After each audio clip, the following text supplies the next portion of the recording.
Top of the hour, let's begin with a breaking update, and this is regarding Umar Khalid, as he has completed 1,000 days in jail, and there seems to be a massive push to brand him as innocent by the ecosystem, even before the trial that has begun.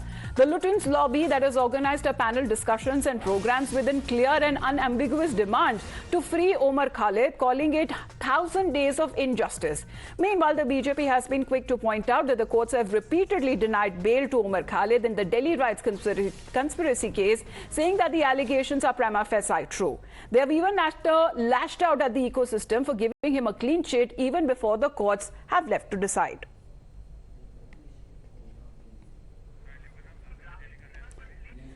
So this is what the High Court has been saying, especially denying Umar Khalid's bail application. The High Court back then had said that the planned protest was not a typical protest, which is normal in political culture or democracy, but it was one that was far more destructive and also injurious, geared towards extremely grave consequences.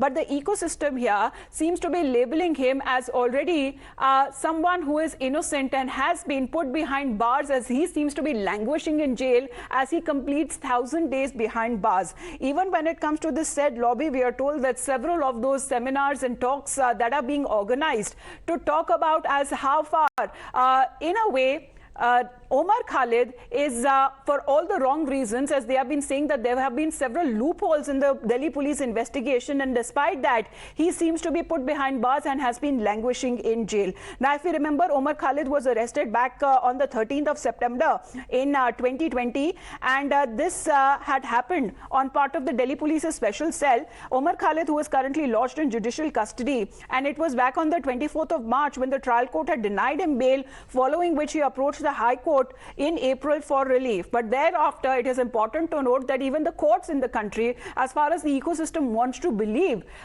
this time around had even denied Umar Khalid bail yet again. And denying his bail application, the bench of justices that they had said that this planned protest was not a typical protest, Shivya. It was more kind of a protest that had grave consequences. This is something that the ecosystem wants to conveniently ignore or to dismiss it. Yes, and also amid the demand that why he should be kept in jail for so long, a political war of words has already broken out. Let's first go through the tweet that has been put up by Digvijaya Singh, which is gaining a lot of traction.